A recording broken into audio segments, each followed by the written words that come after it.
Hey, and welcome to You Don't Know Nothing About, a brand new show we're going to try out here on the channel. I got a new setup, I got a new camera. I haven't got all the technical bugs, as you can see, floating around me. I haven't got all of them worked out, but we're going to test it out. We're going to talk to you today about something you don't know nothing about: Warhammer. Warhammer 40k, one of my favorite hobbies. Um, let's get into it. Let's get out of this where you look at me all the time and let's go see something else with me as well. There we go. Checking out the website here at www.gamesworkshop.com. And I live in Canada, so we're on the Canadian site. Prices are in Canadian dollars. Not that we're going to be talking too much about the prices, except for that they are not cheap. Not too expensive, not cheap. This is not a cheap hobby. So, Warhammer 40k. It has brothers in Warhammer Age of Sigmar, which is seen right here. And then Middle Earth, which is a Warhammer inspired Lord of the Rings game. The models are different scale than the other games, but that's probably for copyright reasons and blah, blah, blah. We're mostly going to talk because I don't know much about the Lord of the Rings game other than it exists. If you like Lord of the Rings, maybe look into it. It's a tabletop game, the same as these two, Warhammer Age of Sigmar and 40k. I play 40k. I have great respect and interest in the Age of Sigmar game, but I have not played it, nor do I have the money to start another army after the three I'm already currently building in 40k. Plus, when it comes down to fantasy, I like my sci-fi, my futuristic, my machines and armor and guns. I like that way better than knights and swords and shields and skeletons and stuff, vampires, that sort of thing. I like all that stuff, but if I had to pick one over the other, it's definitely sci-fi for me. I'm more of a Star Wars, Star Trek fan than I am Lord of the Rings and uh, Game of Thrones, that sort of thing. So let's talk about Warhammer, which again, you know nothing about. So Warhammer is a tabletop game, meaning it is played on a table. I know it's hard to understand, but tabletop means on top of a table. Usually about a kitchen table size. Depending on the size of army you're playing, the tables can get huge. They can be quite small. But usually a standard dinner kind of table will do what you need. You build pieces of terrain which look like buildings that have exploded or craters or forests or whatever you want. You can buy pre-constructed stuff. You can buy third-party companies. You can just make stuff out of old bits and stuff you got around. There's lots of cool things. I've played games where Tupperware containers were our buildings.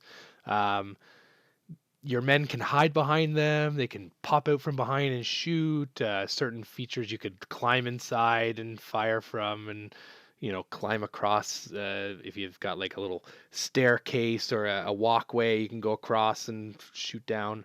The game is very much these little miniatures. Here, I'll show you one here. This is one of my Space Marines. So a little guy here. There's different sizes for different types of people, but this is the standard Marine, um, basic size. They are supposed to be superhumans, so they're like 8 to 10 feet tall in real life, compared to the normal like 6 foot, or lower human. So even if I had a human model, they're a little bit smaller. These guys are a bit bigger and beefier. But the idea is, as they go around the table, if you're trying to shoot at something, you know how far away the gun can reach. So the people you're shooting at have to be, within that many inches, which the game tells you for each gun. And you also have to be able to see it. So, like, if this dude is standing on a platform and the dude underneath, and there's no way to see that person underneath, this guy couldn't technically shoot at it, even though he's in within 12 inches or whatever. You wouldn't be able to shoot at it because you don't have line of sight. So the game is very about perspective of the miniature versus where it is on the table. So having things to hide behind and get cover from being next to a building and stuff like that. It's very important. So the game is set up on a table, lots of terrain, especially in this new edition, which is the ninth edition, which is, I mean, this game started in the 80s, I want to say, or early 90s. It didn't pick up until it was in the 90s for sure. It was a little bit smaller, and it was always second fiddle to the Warhammer Fantasy game, which had been first started by Games Workshop, Citadel Miniatures, and it made figures and the fantasy setting first, and then as that caught on, they started that in the 70s, and when that caught on in the late 80s, early 90s, they decided to, and I might be a little bit wrong about the times, maybe it was the late 70s, early 80s, but definitely the 90s is when the sci-fi really picked up, and then the game really caught on, and it's been a huge phenomenon ever since. It now overshadows the fantasy game, which had to have a rebrand a few years ago to this Age of Sigmar. I'm rambling, and I apologize. So going back to 40k, you have many different armies. I've got this page up, and I haven't shown you much. You're staring at the same thing here. Let me show you some of these different armies, different models. I've got the page on what's newest right now, just to show off, because there's a lot of variation I can go over. Here we have a Space Marine. This is a named character. And, you know, he's got a power sword, and he's got a bolt gun of some kind, probably a bolt rifle or something. And he's got a very special kind of power armor suit. These guys here are more of the regular rank and file, but they have like some eradicators, so they probably have some sort of melta, weapons here, some upgrades. Over here is another race, one that I play called Necrons. I play Space Marines as well, although I don't play the giant Primaris guys. I play the what they call Firstborn, which are the older models, which are just smaller, but still supposed to, what I just showed you. So they're supposed to be like 10 feet tall. These guys are supposed to be like 11 and 13 feet tall. They're bigger than a Space Marine. I also play Necrons, which this isn't a good example. This is a special HQ character called the Plasmancer, or sorry, the Psychomancer. But what I play are robot skeleton undead. They come back guys here, and the side here, Necrons. So these are the guys I play. Yeah. So there's more of the standard look, just skeleton warriors of death, and their little spider robots, and they're Egyptian themed space robots, and I love them. And I just started them this year with 9th edition. There's a big push. They came out in the new box set, and I got some in that box set, and I thought, wow, these are fun. And so different than any army I've ever played before. So I got into it. I'm excited. I've got an army started, and if you guys like these episodes, I might go more into what I've got. But for today, we're not really talking about what I play specifically. We're talking about Warhammer in general. So there are lots of different armies. I've already talked about Space Marines, and now Necrons. Pardon me. But there's lots of great things. There's Eldar. Or they can be called lots of things. Craftworld Eldar, Eldari, Drukhari. Basically, they're space elves. As you can see here, lots of pointy heads. They've got a lot of psychic powers. They're very casting spells and protection, and they've got warriors that phase in and out of, warp from one place to another. Their aesthetic is very alien, but like sleek and fast. Like a lot of the armies in this, or a few of the armies in this game, there are like good version and bad version. Dark. They used to call them Eldar and Dark Eldar, and the Dark Eldar, I think they're called the Drukhari now. They're basically the ones that have fallen to excess, and they basically have to feed on others' pain and suffering to continue on life, whereas their good-sided brethren have learned to shield themselves from their evils, and they're more pious, and yeah. So that's the Eldari. There's orcs, good old orcs, just like in any fantasy style thing. Uh-oh, where do we go here? Xenos, orcs, haha.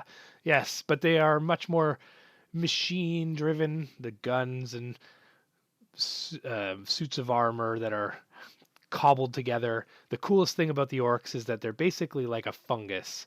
They kind of grow from spores. They're the things that they do are genetically. So if they're warrior type, then they're genetically they just born knowing how to do that. If they're a doctor, which is a very loose term for them, but if you're the pain boys that heal each other or do mad experiments on they just they never get taught these things. They just know it. Their technology is very only works because they believe it works. So if they hammer a nail into a board and thinking that that will make a working gun and hold it and then shoot it, it will actually shoot because they believe it will. I know I'm really simplifying all the orc players. Oh, that's not true. It's basically the concept is that they can put a bunch of parts that shouldn't work together and think it's a shotgun or it's a rocket launcher, and it will work. It will work from their hopes and dreams alone, which means they don't have to be very smart to get things to blow up or to fly. And they take old junky leftover pieces from the battles and any race, and they slap it together, and if they think that's a flying machine, it is a flying machine. And if they paint it red, it goes faster. The colors mean something. I might have just messed that up. One of the colors means they go faster. One of the colors means it's stronger or something. So lots of cool, like if you like just crazy, junkyard warrior kind of people, they've definitely got the orcs. They're a lot of fun. They're a horde army, so you get a lot of them. You probably set on the table with 100 or more models, and lots of cool vehicles and stuff. Let's see. We got the Necrons and the Gene Stealer cults. They're very different, but they're the same kinds of thing. They're alien bugs. The Tyranids are the like pure bug aliens. Think of Starship Troopers, bipedal, crawly, stabby Zerg from StarCraft sort of idea. And then the Gene Stealers are the ones that have like infiltrated and are like disguised, or like they're half bred with whatever, like humans or the other aliens, orcs, whatever, and they're pretending to be them in society until enough of them can kind of grow, and then they can bust out and deform and become more bug-like and take over that society. They kind of prep worlds for the actual Tyranids to come down and have less resistance. If they've already kind of taken over, then the other ones can just come in and eat everything. So that's cool. If you like the hive mind, the bugs, you can go with the big monstrous creature bugs and the bugs with guns for hands, or you can go with the humanity slowly turning into bug kind of infiltrators, and you can have a mix of both, which is nice.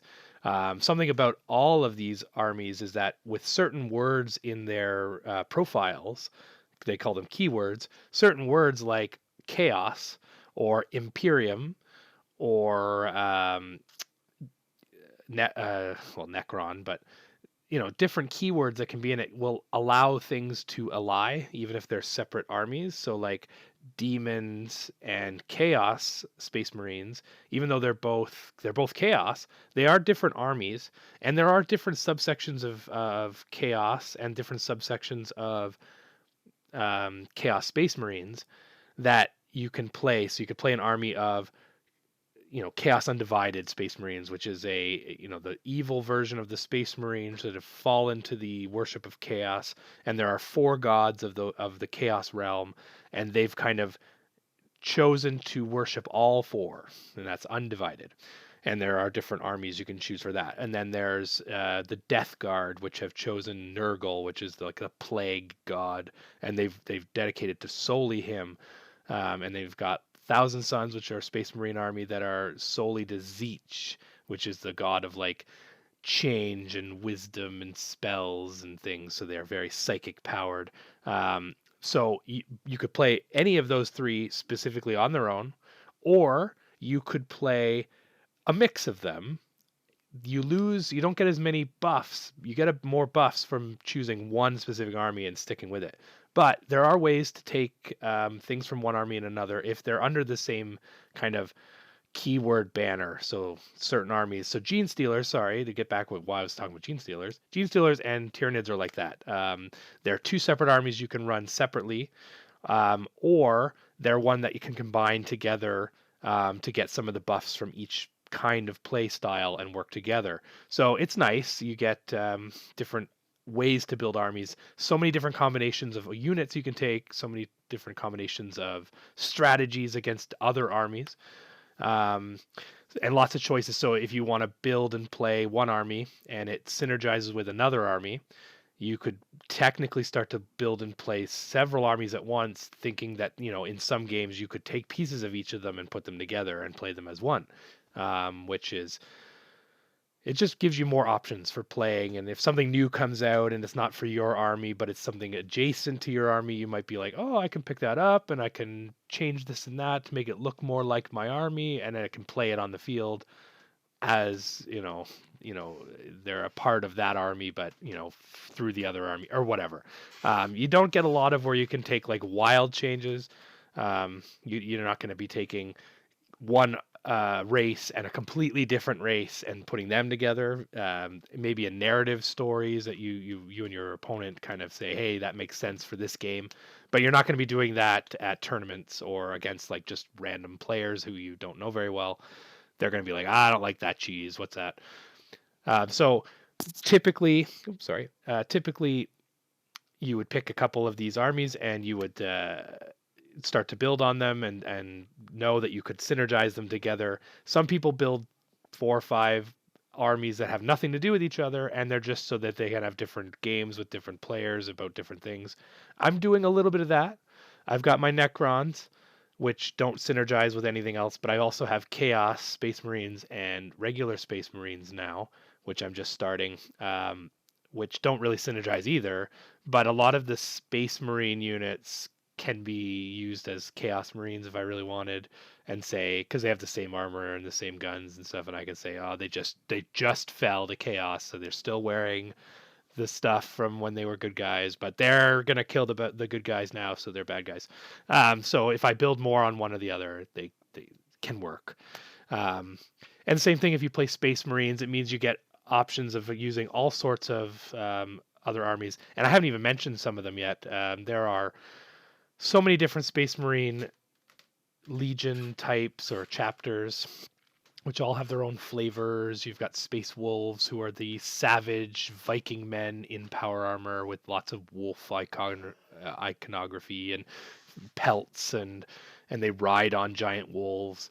Then you've got the Blood Angels, which are they have lots of angel iconography and wings, and some of their characters have like golden armor and they look like angels. Then you've got the regular old Space Marine, like Ultramarines, which are very kind of like a futuristic Greek. They've got the ultra, the U, the symbol like Greek letter. I don't know what it. Anyways, they've got the garlands of like green leaves, kind of like Caesar. They're very Romanesque, future Roman. Um, and it goes on. There were 20 original legions that got split into thousands of different sub chapters, and you can make your own chapter with your own symbols. So there's so much you can do with just the Space Marines. But then in the Imperium, which is their like entire place, like all across the galaxy, all the humans band together under this Imperium, you've got the Inquisitors, which are warrior priest people who are making sure chaos doesn't take over the humans. So they go from planet to planet and they have power. They're kind of like a Judge Dredd character, where they're the law and they're the judge, and they decide, and if they decide you're evil, they kill you and nobody can question it. And so you got these people. You've got the Astra Militarum, or the Imperial Guard, which is just the humans in in an army, you've got your dudes that are just holding on to guns that shoot laser, like they call them flashlights because that's basically what they are. They're very weak. The humans are very weak, but they get a lot of tanks and they have a lot of like war walker like suits and they have like so much firepower. So if you like to like have the humans taking on the universe, you've got lots of like tanks and mech behind you to help bolster the fact that you're fleshy meat people and you die pretty quick. And you can also ally with space marines. So if you want some of those lots of humans on the table with like tanks and cool things, and then you don't want a ton of space marines, you can have like a special little chapter of them that are assisting. So you've got a couple units of these higher density armored men who can take a lot more damage. So you can synergize together.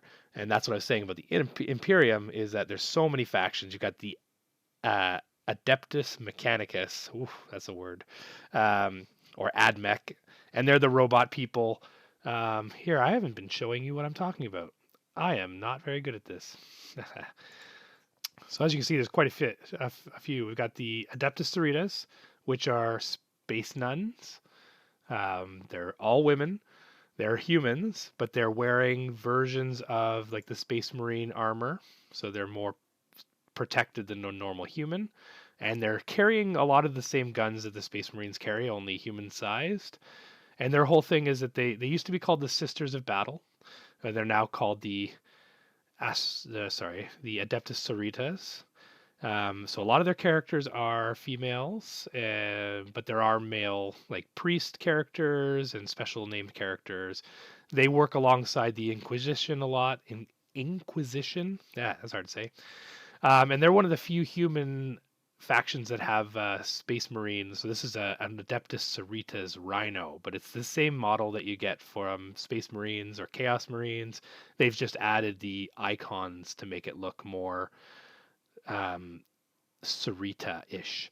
And their thing is the fleur de lis. They're almost like French revolutionaries in space. Very cool army. They're very anti-chaos, and they have a lot of their special powers and their psychic powers are because they're blessed by the Emperor of Man, who is the reason they are all. The Imperium is there is an emperor who, during when chaos took over the humans, he half died. He's kind of being kept alive in stasis on a special chair, but he's the most psychic person or entity to ever live. And because of that, he has granted all these psychic powers and blessings to his followers. And these are a group of followers of humans, females. So that's the Adeptus Sororitas. Uh, Adeptus Mechanicus. More humans who worship the emperor. Oh, they worship the machine god. They worship they're from Mars. They're a colony of humans that were founded on Mars, and they're cyborgs. They're more machine than man. They have servitors, which are basically lobotomized humans who are more machine than man, and they follow programming. So the tech priests make all the stuff for the Imperium. They make all the tanks, they make all the guns, they make all the armor, and they themselves have their own tanks and armor and guns. So there's more of those. There's so many things. Imperial Knights, which are just giant mech walkers. It's an entire army of just walkers. Giant, like there you go. This is perfect. There's a normal dude, and then next to his giant titan. And these guys, you get like two or three of those and run around the table and kill everything. Not so great in this 9th edition because in this game now you have to control certain parts of the board, and these guys can't do that because they're not small and able to like raise the flag or whatever it is. So they're more like they stand on the table and try to blow your guys away before you can take any objectives. It's just a harder game. In the last edition, it was more about just wiping each other out, and these guys were really great at that. That's what they do. But there's a lot of things that can take them down now. So if all you got is 2 models against 400, enemy models, and they're all shooting little, not very strong guns, but 400 shots or more. It doesn't take long to take a big army like this down, a big size, not big as in lots, but big guys like this. So this army is nice. It can pair with any of the Imperium too, so you could take all those fleshy meat shields of humans and their tanks and stuff to help back up these guys, and take objectives and stuff, which is what I was trying to say is under the certain circumstances, under certain armies, you can fill in gaps. So you can have an army like this that has a lot of big, strong guys that aren't very good for the table right now, and kind of supplement them with some of these other races that have, or not races, but other factions of men who can help. So if you need people to take objectives, you can take them from other codexes and stuff.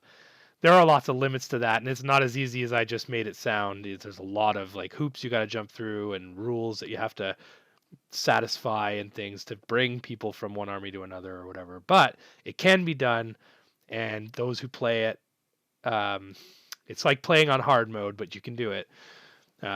Yeah. So that was the Imperium, and there's so many more. Like if you see here, there's all these different names: Inquisition, Astra Militarum. That was the like the guys I was talking about with the tanks, just regular humans. So many. So if you're really interested, come check it out. Check out this really cool website for a great game. There's just so many to talk about. I could spend an hour talking to you about each and every. And there's so many YouTube channels that already do that. So if you want to know more, and I haven't put out more about this, do check out some YouTubers that talk about all the different armies, how they play. There's lots you can check out. I won't go through it all right now. What I really wanted to get into was why I love it so much. And it's because that this game comes completely unassembled. You get figures on a square little plastic sprue, and like the head's over here and half the arm is over here and the gun is over here and the half the chest is over here and half the legs. And you got to cut them all out and glue them together and put them on the base. And then you can pose usually their arms and heads and stuff. So, not everybody looks the same. And then you have to paint them. They come gray plastic. So you got to paint them with primer. Then you got to go over and paint details. And that can be really a lot of time and a lot of work. But it is definitely worth it to take the time to do that. You can also take pieces from other parts and other kits, take heads from one person and put them on another, switch guns. There's so much creativity. Taking pieces, I love to take pieces from broken toys or things you find at a yard sale or like dollar store little bits, and you see like, hey, that toy is pretty crappy from the dollar store, but hey, that's got some pretty cool wheels. Or I really like the I don't know, the gun that guy holds. I could maybe cut some pieces off and add some pieces from my Warhammer to make it fit. And here's a good example. This is my Dreadnought. He's a Contemptor Dreadnought, and he's not fully glued onto the base, I guess. But yes, I've taken parts from lots of different things. These are like the wings from a Lego set, and then I made this sword in the front. I actually use sculpting putty to build the outside of the body, and then using magnets, I've magnetized the arms. I can take the guns off and change different weapons and stuff for play, for different scenarios in the game. But this is not a Games Workshop model straight out of the box. There's a lot of work. The middle of it is, but I've covered most of it with my own stuff. So you can get as creative as you want. You can just buy things and paint them.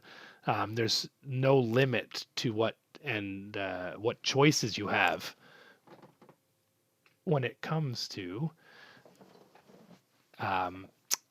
this game. And one of the things I love is taking new models and making them my own. So when you see my army, not one other human being on this planet has the same army, the same poses, the same pieces assembled together. And that's my favorite part of this hobby, is the building and the painting. I like to sit, put a podcast on or some music or whatever, watch a movie, and just hear it in the background and paint and take my time and build. Oh, it's wonderful.